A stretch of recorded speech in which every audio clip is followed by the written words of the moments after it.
If you didn't already know it, the most important job in the church is the person who fills the water glass with water.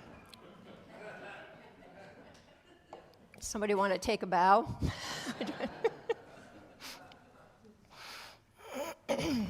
Whoops.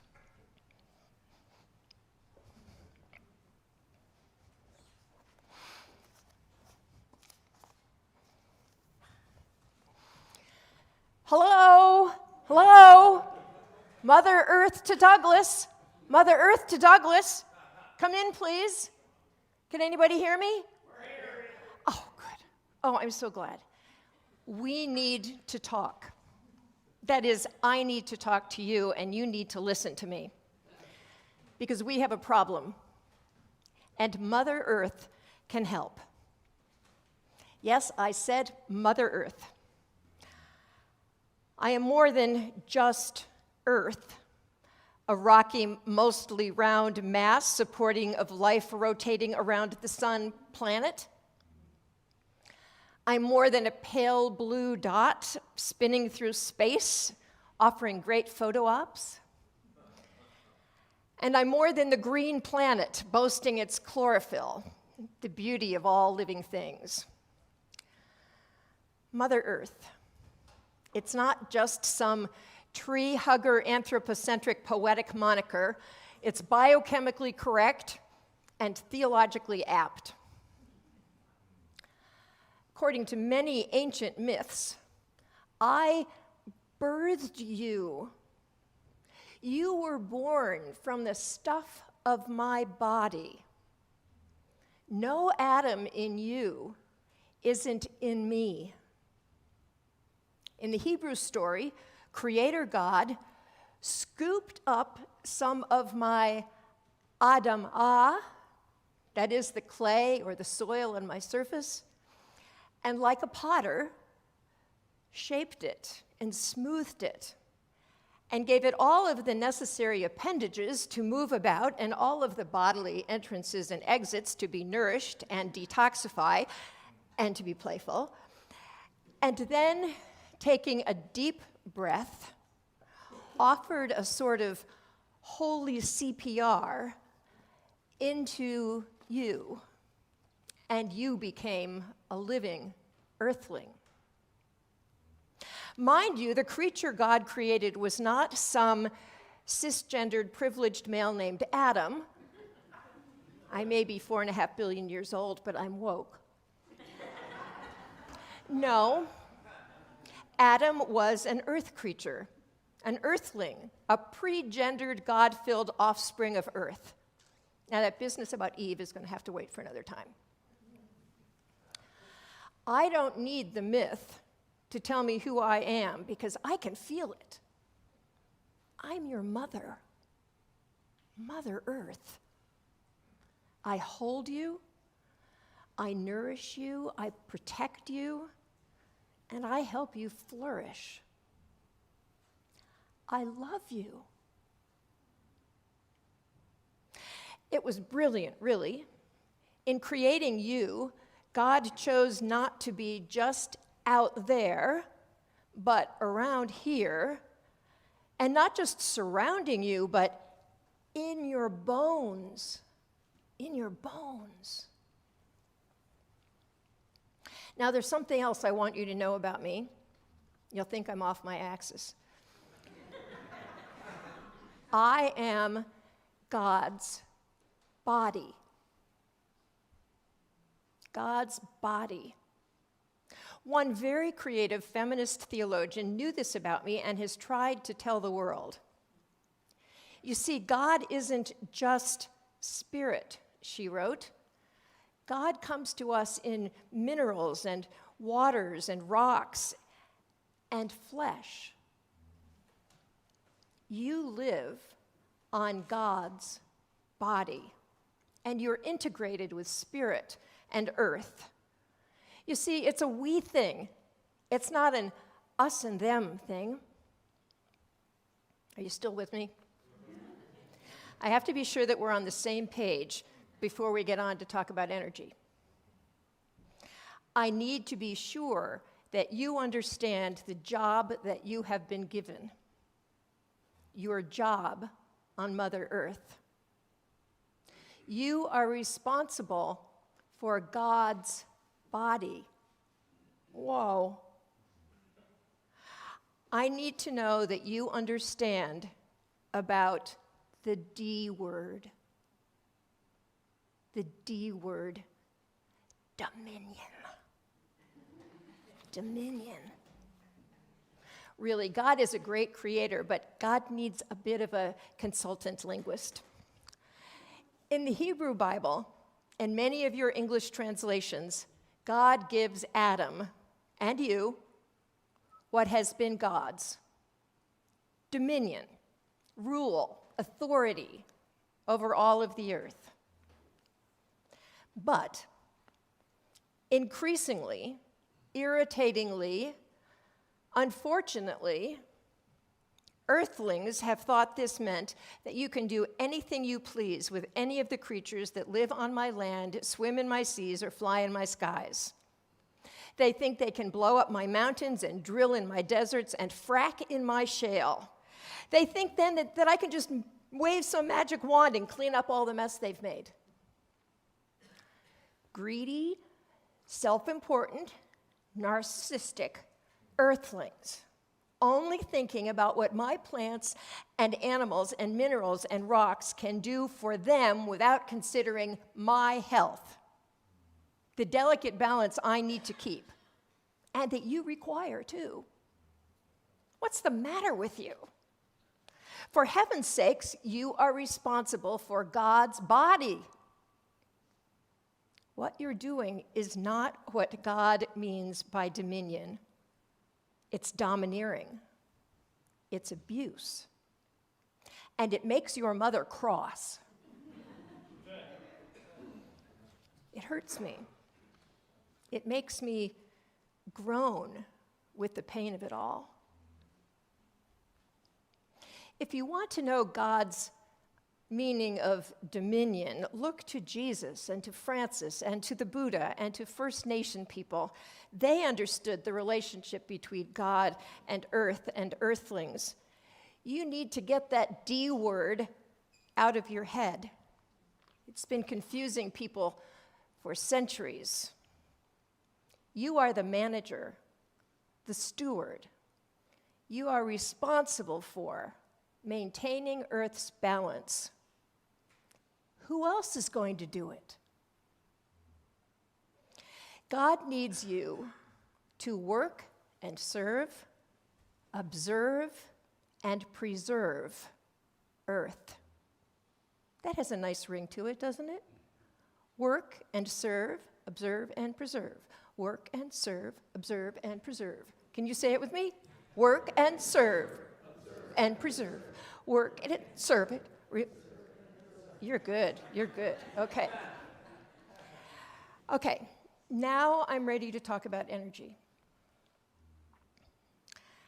Can you keep 3 words in your head? Sustainability, clean, accessible. Okay? There is no doubt about it. Mother Earth is rich in resources. Creator made sure of that. Mother Earth provides not just food and beauty, but all you need to thrive. A perfect balance is there for you. Over the millennium, earthlings have found on me resources for light and for heat.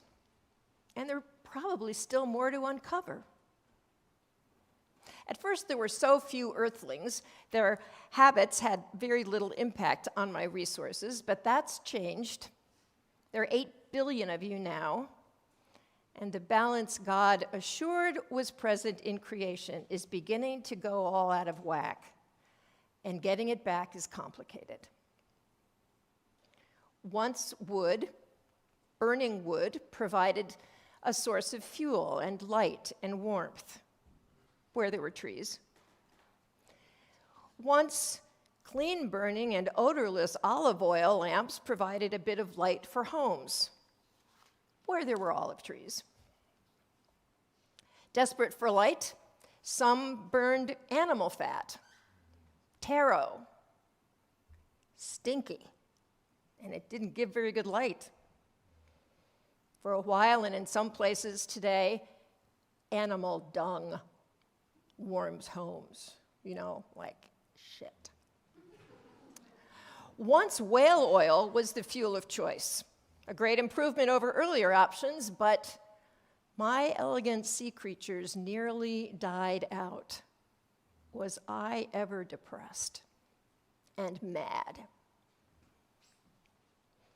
And then coal. I have a lot of it. Probably another 200 or 300 more years worth of it. Mining it has provided jobs, dangerous and dirty ones, but jobs. Frankly, I don't particularly appreciate miners chopping and tunneling through me or dynamiting the tops off of mountains. But the worst is what coal sends into my skies: ash and carbon and sulfur. You can see it. Burning coal was the beginning of the great heat up, and don't think I haven't felt it. And then, and now, fossil fuels. Cleaner for my skies than coal, but you've been burning too much of it. Maybe Mother Earth can provide another 50 years of oil and 50 years of natural gas, but it's not sustainable. But the real tragedy, like coal, is what it's putting into the atmosphere and how it's affecting Earth's finely tuned biosystems. I keep getting warmer. I'm heating up more and more all the time. You know what it's like to have a temperature when you have the flu or a cold? You sweat. You take Tylenol. You eat chicken noodle soup. You get better. Your temperature comes down. Well, Mother Earth has a temperature now all the time, and nothing is going to bring it down.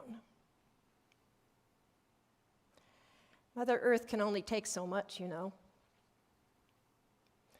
You see my pain as the ancient glaciers melt. You see my grief as sea levels rise.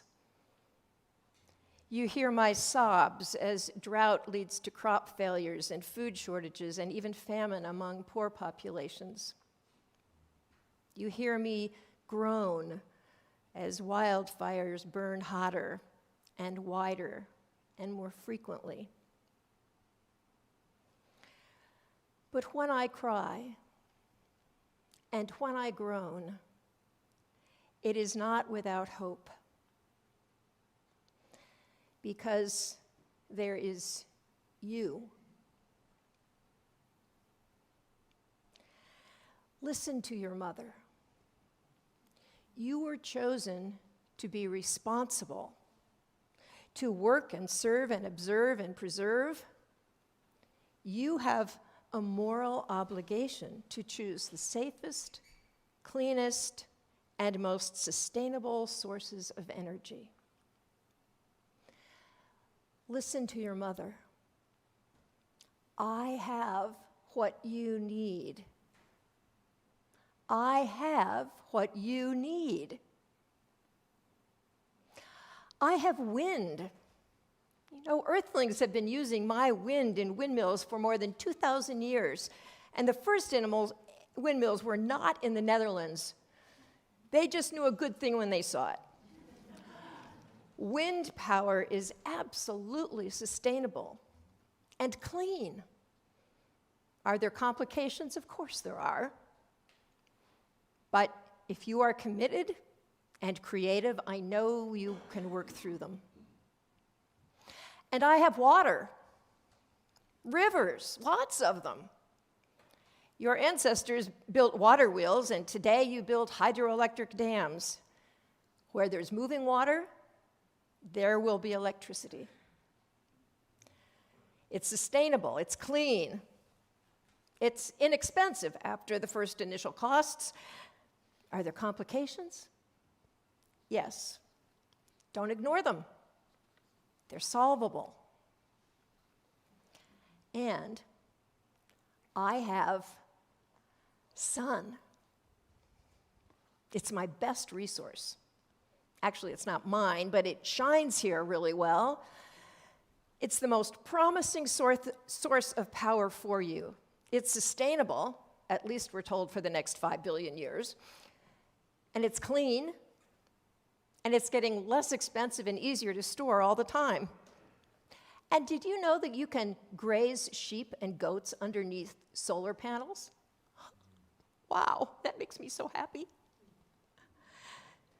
No, the switch from fossil fuels to sustainable, clean, and carbon-neutral fuels won't be easy. But stop making excuses. Stop thinking it's impossible. Jobs in coal and oil will fade out, yes, and be sensitive to that. Find opportunities for poorer folks to achieve access to new energy forms. I hear that you are a rainbow people out there in Douglas, yeah? Can I get an amen? Amen. So I want to leave you with a rabbi's rainbow image. Once upon a time, God became angry at misbehaving earthlings and decided that the earthlings must be punished, that earth must be destroyed. Save one earth family and a few animals to repopulate. So God sent a flooding rain. Every living thing on the earth died except for what was left on that one boat. After God saw what death and destruction looked like, God's love prevailed over God's judgment. The once bow and arrow carrying warrior God hung up the bow as a promise to never again destroy the earth. But, says the rabbi, what we see in that rainbow is only a half picture. Where is the other half which completes that circle of wholeness? Earthlings hold the other half, the rabbi said. Earthlings hold it. You. So you must decide if you will continue your violent addiction to unsustainable and earth-warming sources of energy, or if you will take the weapons you are using to destroy your Earth Mother and hang them up for the sake of wholeness, yours and mine. Do you love your mother? Your Earth Mother? Do you love God? God's body?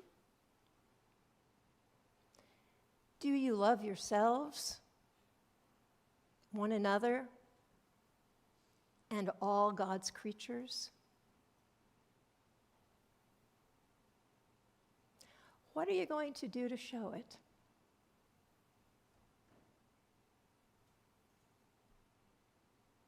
Amen.